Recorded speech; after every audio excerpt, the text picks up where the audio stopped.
खालिस्तान खालिस्तान खालिस्तान। राहुल गांधी ਜਿਹੜਾ ਕਿ ਕਾਂਗਰਸ ਪਾਰਟੀ ਦਾ ਪ੍ਰਧਾਨ ਹੈ ਭਾਰਤ ਦੀ ਦਾ, ਅੱਜ ਉਹ ਇੱਥੇ ਆਪਣਾ ਲੈਕਚਰ ਦੇਣ ਲਈ ਆਇਆ ਹੋਇਆ। ਰਾਹੁਲ ਗਾਂਧੀ ਦੀ ਦਾਦੀ ਇੰਦਰਾ ਗਾਂਧੀ ਨੇ ਸਿੱਖਾਂ ਦੇ ਅਕਾਲ ਤਖਤ ਸਾਹਿਬ ਤੇ ਟੈਂਕਾਂ ਤੇ ਤੋਪਾਂ ਦੇ ਨਾਲ ਹਮਲਾ ਕੀਤਾ। ਸ਼ਾਂਤਮਈ ਉਸ ਜਗ੍ਹਾ ਤੇ ਇਕੱਤਰ ਹੋਈਆਂ ਸੰਗਤਾਂ ਨੂੰ ਟੈਂਕਾਂ ਦੇ ਥੱਲੇ ਤਰੜਿਆ ਗਿਆ। ਰਾਜੀਵ ਗਾਂਧੀ ਵੱਲੋਂ ਨਵੰਬਰ 1984 ਦੇ ਵਿੱਚ ਸਿੱਖਾਂ ਦਾ ਦਿੱਲੀ ਦੇ ਬਾਹਰ, ਦਿੱਲੀ ਦੇ ਸ਼ਹਿਰ ਦੇ ਅੰਦਰ, ਦਿੱਲੀ ਦੇ ਕੱਲਾ ਇੱਕ ਸ਼ਹਿਰ ਨਹੀਂ ਭਾਰਤ ਦੇ ਹੋਰਾਂ ਸ਼ਹਿਰਾਂ ਦੇ ਵਿੱਚ ਵੀ 4 ਦਿਨ ਲਗਾਤਾਰ ਦਿੱਲੀ ਦੀਆਂ ਸੜਕਾਂ ਦੇ ਉੱਤੇ ਕਤਲੇਆਮ ਕੀਤਾ ਗਿਆ। ਮੈਂ ਤਾਂ ਹੈਰਾਨ ਹਾਂ ਇਹੋ ਜਿਹੀਆਂ ਯੂਨੀਵਰਸਿਟੀ ਦੇ ਉੱਤੇ ਜਿਨ੍ਹਾਂ ਦਾ ਦੁਨੀਆ ਦੇ ਵਿੱਚ ਆਪਣਾ ਇੱਕ ਮੁਕਾਮ ਹੈ। ਇਹ ਲੋਕ ਅੱਜ ਉਹਨਾਂ ਦੇ ਵਾਰਸਾਂ ਨੂੰ ਲੈਕਚਰ ਦੇਣ ਦੇ ਲਈ ਸੱਦ ਰਹੇ ਆ। ਔਰ ਅੱਜ ਲੈਕਚਰ ਕਿਸ ਚੀਜ਼ ਤੇ ਹੋ ਰਿਹਾ? ਪੀਸ ਦੇ ਉੱਤੇ, ਡੈਮੋਕ੍ਰੇਸੀ ਦੇ ਉੱਤੇ, ਲੋਕਤੰਤਰ ਦੇ ਉੱਤੇ। ਇਹ ਉਹ ਲੋਕ ਨੇ ਜਿਨ੍ਹਾਂ ਨੇ ਆਪਣੇ ਦੇਸ਼ ਦਾ ਲੋਕਤੰਤਰ ਆਪਣੇ ਹੱਥੀਂ ਬਰਬਾਦ ਕੀਤਾ। ਅੱਜ ਇਹ ਮੋਦੀ ਨੂੰ ਦੋਸ਼ ਦੇ ਰਹੇ ਆ, ਭਾਵੇਂ ਉੱਥੇ ਕਾਂਗਰਸ ਹੋਵੇ, ਭਾਵੇਂ ਉੱਥੇ ਬੀਜੇਪੀ, ਭਾਵੇਂ ਅਕਾਲੀ ਤੇ ਆਮ ਆਦਮੀ, ਹਰ ਕਿਸੇ ਦੇ ਹੱਥ ਸਿੱਖਾਂ ਦੇ ਖੂਨ ਦੇ ਨਾਲ ਰੰਗੇ ਹੋਏ ਨੇ। ਇਹ ਉਹ ਲੋਕ ਨੇ ਜਿਨ੍ਹਾਂ ਨੇ ਸਿੱਖਾਂ ਦਾ ਜੈਨੋਸਾਈਡ ਕੀਤਾ। ਸਿੱਖਾਂ ਦੀ ਇਹਨਾਂ ਲੋਕਾਂ ਨੇ ਨਸਲਕੁਸ਼ੀ ਕੀਤੀ ਹੈ। ਇਹਨਾਂ ਲੋਕਾਂ ਨੇ ਸਾਡੇ ਬੱਚੇ ਗੈਸਾਂ ਦੇ ਚੁੱਲ੍ਹਿਆਂ ਦੇ ਉੱਤੇ ਰੱਖ ਕੇ ਭੁੰਨੇ। ਇਹਨਾਂ ਨੇ ਉਹ ਤਾਂਡਵ ਨਾਚ ਕੀਤਾ ਦਿੱਲੀ ਦੀਆਂ ਸੜਕਾਂ ਤੇ, ਜਿਨ੍ਹਾਂ ਨੂੰ ਸਿੱਖ ਕਦੇ ਵੀ ਨਹੀਂ ਭੁੱਲ ਸਕਦਾ। ਨਾ ਸਾਨੂੰ ਕਦੇ 84 ਭੁੱਲੀ ਹੈ, ਨਾ ਭੁੱਲਣੀ ਹੈ। ਲੇਕਿਨ ਇਹਨਾਂ ਲੋਕਾਂ ਦਾ ਵਿਦੇਸ਼ਾਂ ਵਿੱਚ ਆਉਣਾ ਅਸੀਂ ਬੰਦ ਕਰਕੇ ਰਹਾਂਗੇ। ਉਹ ਸਮਾਂ ਗਿਆ, ਤੁਸੀਂ ਆਉਂਦੇ ਸੀ, ਲੈਕਚਰ ਕਰਦੇ ਸੀ, ਚਲੇ ਗਏ। ਲੇਕਿਨ ਅੱਜ ਤੋਂ ਬਾਅਦ ਤੁਹਾਨੂੰ ਅਸੀਂ ਇੱਥੇ ਵੜ ਨਹੀਂ ਜਾ ਦੇਣਾ। ਇੱਕ ਦਿਨ ਆਏਗਾ ਇਹਨਾਂ ਲੋਕਾਂ ਨੂੰ ਦੁਨੀਆ ਦੇ ਕਟਹਿਰੇ ਵਿੱਚ ਖੜਾ ਕਰਾਂਗੇ। ਇੱਕ ਸਮਾਂ ਜਿਸ ਸਮੇਂ ਸਿੱਖਾਂ ਦੀ ਆਪਣੀ ਰਾਜ ਹੋਏਗੀ, ਸਿੱਖਾਂ ਦਾ ਆਪਣਾ ਦੇਸ਼ ਹੋਏਗਾ। ਇਹਨਾਂ ਲੋਕਾਂ ਨੂੰ ਇਹਨਾਂ ਦੇ ਘਰਾਂ ਵਿੱਚੋਂ ਘੜੀਸ ਕੇ ਲਿਆ ਕੇ ਕਟਹਿਰੇ ਵਿੱਚ ਖੜਾ ਕਰਕੇ ਦੁਨੀਆ ਦੇ ਸਾਹਮਣੇ ਸਜ਼ਾਵਾਂ ਦਿੱਤੀਆਂ ਜਾਣਗੀਆਂ। ਅਸੀਂ ਕੋਈ ਡਿਮਾਂਡ ਨਹੀਂ ਕਰਦੇ ਭਾਰਤ ਤੋਂ ਕਿ ਸਾਨੂੰ ਖਾਲਿਸਤਾਨ ਚਾਹੀਦਾ।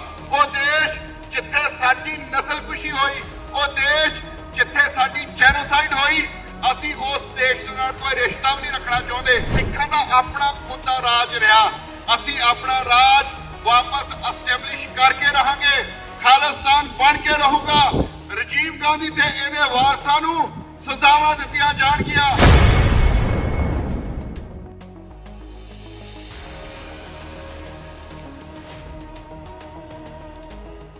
ਅੱਜ ਅਸੀਂ ਦੱਸਣਾ ਚਾਹੁੰਦੇ ਹਾਂ ਸਾਰੀ ਸੰਗਤ ਨੂੰ, ਖਾਸ ਤੌਰ ਦੇ ਉੱਤੇ ਕੈਂਬਰਿਜ ਯੂਨੀਵਰਸਿਟੀ ਦੇ ਬਾਹਰ ਅੱਜ ਅਸੀਂ ਖੜੇ ਆ, ਜੱਜ ਬਿਜ਼ਨਸ ਸਕੂਲ ਦੇ ਬਾਹਰ।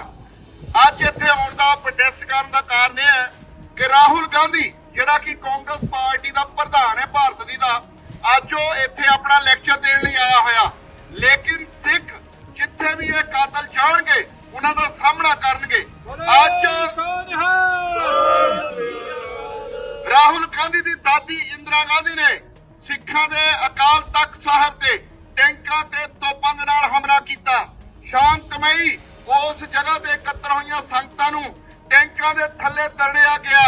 ਔਰ ਉਸ ਤੋਂ ਬਾਅਦ ਇਹਨਾਂ ਦੇ ਬਾਪ ਰਾਜੀਵ ਗਾਂਧੀ ਵੱਲੋਂ ਨਵੰਬਰ 1984 ਦੇ ਵਿੱਚ ਸਿੱਖਾਂ ਦਾ ਦਿੱਲੀ ਦੇ ਬਾਹਰ, ਦਿੱਲੀ ਦੇ ਸ਼ਹਿਰ ਦੇ ਅੰਦਰ, ਦਿੱਲੀ ਦੇ ਕੱਲਾ ਇੱਕ ਸ਼ਹਿਰ ਨਹੀਂ ਭਾਰਤ ਦੇ ਹੋਰਾਂ ਸ਼ਹਿਰਾਂ ਦੇ ਵਿੱਚ ਵੀ 4 ਦਿਨ ਲਗਾਤਾਰ ਦਿੱਲੀ ਦੀਆਂ ਸੜਕਾਂ ਦੇ ਉੱਤੇ ਕਤਲੇਆਮ ਕੀਤਾ ਗਿਆ। 30,000 ਸਿੱਖ ਦਿੱਲੀ ਦੇ ਵਿੱਚ ਮਾਰ ਮੁਕਾਇਆ। ਔਰ ਅੱਜ ਰਾਜੀਵ ਗਾਂਧੀ ਦਾ ਪੁੱਤਰ ਅੱਜ ਇੱਥੇ ਰਾਹੁਲ ਗਾਂਧੀ ਆਪਣਾ ਲੈਕਚਰ ਡਿਲੀਵਰ ਕਰ ਰਿਹਾ। ਔਰ ਅੱਜ ਲੈਕਚਰ ਕਿਸ ਚੀਜ਼ ਤੇ ਹੋ ਰਿਹਾ? ਪੀਸ ਦੇ ਉੱਤੇ, ਡੈਮੋਕ੍ਰੇਸੀ ਦੇ ਉੱਤੇ, ਲੋਕਤੰਤਰ ਦੇ ਉੱਤੇ। ਇਹ ਉਹ ਲੋਕ ਨੇ ਜਿਨ੍ਹਾਂ ਨੇ ਆਪਣੇ ਦੇਸ਼ ਦਾ ਲੋਕਤੰਤਰ ਆਪਣੇ ਹੱਥੀਂ ਬਰਬਾਦ ਕੀਤਾ। ਅੱਜ ਇਹ ਮੋਦੀ ਨੂੰ ਦੋਸ਼ ਦੇ ਰਹੇ ਆ, ਭਾਵੇਂ ਉੱਥੇ ਕਾਂਗਰਸ ਹੋਵੇ, ਭਾਵੇਂ ਉੱਥੇ ਬੀਜੇਪੀ, ਭਾਵੇਂ ਅਕਾਲੀ ਤੇ ਆਮ ਆਦਮੀ, ਹਰ ਕਿਸੇ ਦੇ ਹੱਥ ਸਿੱਖਾਂ ਦੇ ਖੂਨ ਦੇ ਨਾਲ ਰੰਗੇ ਹੋਏ ਨੇ। ਮੈਂ ਤਾਂ ਹੈਰਾਨ ਹਾਂ ਇਹੋ ਜਿਹੀਆਂ ਯੂਨੀਵਰਸਿਟੀ ਦੇ ਉੱਤੇ ਜਿਨ੍ਹਾਂ ਦਾ ਦੁਨੀਆ ਦੇ ਵਿੱਚ ਆਪਣਾ ਇੱਕ ਮੁਕਾਮ ਹੈ। ਇਹ ਲੋਕ ਅੱਜ ਉਹਨਾਂ ਦੇ ਵਾਰਸਾਂ ਨੂੰ ਲੈਕਚਰ ਦੇਣ ਦੇ ਲਈ ਸੱਦ ਰਹੇ ਆ।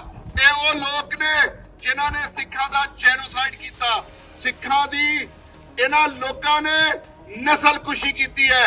ਅਸੀਂ ਇਹਨਾਂ ਲੋਕਾਂ ਦਾ ਹਰ ਜਗ੍ਹਾ ਦੇ ਉੱਤੇ ਸਾਹਮਣਾ ਕਰਾਂਗੇ ਔਰ ਇੱਕ ਦਿਨ ਆਏਗਾ ਇਹਨਾਂ ਲੋਕਾਂ ਨੂੰ ਦੁਨੀਆ ਦੇ ਕਟਹਿਰੇ ਵਿੱਚ ਖੜਾ ਕਰਾਂਗੇ। ਇੱਕ ਸਮਾਂ ਜਿਸ ਸਮੇਂ ਸਿੱਖਾਂ ਦੀ ਆਪਣੀ ਰਾਜ ਹੋਏਗੀ, ਸਿੱਖਾਂ ਦਾ ਆਪਣਾ ਦੇਸ਼ ਹੋਏਗਾ, ਇਹਨਾਂ ਲੋਕਾਂ ਨੂੰ ਇਹਨਾਂ ਦੇ ਘਰਾਂ ਵਿੱਚੋਂ ਘੜੀਸ ਕੇ ਲਿਆ ਕੇ ਕਟਹਿਰੇ ਵਿੱਚ ਖੜਾ ਕਰਕੇ ਦੁਨੀਆ ਦੇ ਸਾਹਮਣੇ ਸਜ਼ਾਵਾਂ ਦਿੱਤੀਆਂ ਜਾਣਗੀਆਂ। ਇੱਕ ਗੱਲ ਹੋਰ ਅਸੀਂ ਇੱਥੇ ਕਹਿ ਦੇਣਾ ਚਾਹੁੰਦੇ ਹਾਂ, ਸਾਰੇ ਜਾਣੇ ਜਿੰਨੇ ਵੀ ਆਏ ਆ, ਅਸੀਂ ਕੋਈ ਡਿਮਾਂਡ ਨਹੀਂ ਕਰਦੇ ਭਾਰਤ ਤੋਂ ਕਿ ਸਾਨੂੰ ਖਾਲਿਸਤਾਨ ਚਾਹੀਦਾ। ਉਹ ਦੇਸ਼ ਜਿੱਥੇ ਸਾਡੀ ਨਸਲਕੁਸ਼ੀ ਹੋਈ, ਉਹ ਦੇਸ਼ ਜਿੱਥੇ ਸਾਡੀ ਜੈਨੋਸਾਈਡ ਹੋਈ, ਅਸੀਂ ਉਸ ਦੇਸ਼ ਨਾਲ ਕੋਈ ਰਿਸ਼ਤਾ ਵੀ ਨਹੀਂ ਰੱਖਣਾ ਚਾਹੁੰਦੇ। ਦੂਜੀ ਗੱਲ, ਸਿੱਖਾਂ ਦਾ ਆਪਣਾ ਖੁਦ ਦਾ ਰਾਜ ਰਿਹਾ, ਅਸੀਂ ਆਪਣਾ ਰਾਜ ਵਾਪਸ ਐਸਟੈਬਲਿਸ਼ ਕਰਕੇ ਰਹਾਂਗੇ। ਖਾਲਿਸਤਾਨ ਬਣ ਕੇ ਰਹੂਗਾ। ਰਾਜੀਵ ਗਾਂਧੀ ਤੇ ਇਹਦੇ ਵਾਰਸਾਂ ਨੂੰ ਸਜ਼ਾਵਾਂ ਦਿੱਤੀਆਂ ਜਾਣਗੀਆਂ। ਇਹਨਾਂ ਲੋਕਾਂ ਨੇ ਵੀ ਜਦੋਂ ਦਿੱਲੀ ਦੇ ਵਿੱਚ ਕਤਲੇਆਮ ਕੀਤਾ, ਇਹਨਾਂ ਨੇ ਨਹੀਂ ਸੀ ਸੋਚਿਆ ਕਿ ਇਹਨਾਂ ਦੇ ਬੱਚੇ 6 ਮਹੀਨੇ ਦੇ ਆ, 4 ਦਿਨ ਦੇ ਆ, 5 ਦਿਨ ਦੇ ਆ। ਇਹਨਾਂ ਲੋਕਾਂ ਨੇ ਸਾਡੇ ਬੱਚੇ ਗੈਸਾਂ ਦੇ ਚੁੱਲ੍ਹਿਆਂ ਦੇ ਉੱਤੇ ਰੱਖ ਕੇ ਭੁੰਨੇ।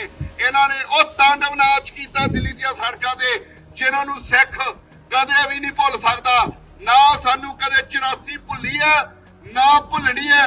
ਲੇਕਿਨ ਇਹਨਾਂ ਲੋਕਾਂ ਦਾ ਵਿਦੇਸ਼ਾਂ ਵਿੱਚ ਆਉਣਾ ਅਸੀਂ ਬੰਦ ਕਰਕੇ ਰਹਾਂਗੇ। ਉਹ ਸਮਾਂ ਗਿਆ, ਤੁਸੀਂ ਆਉਂਦੇ ਸੀ, ਲੈਕਚਰ ਕਰਦੇ ਸੀ, ਚਲੇ ਗਏ।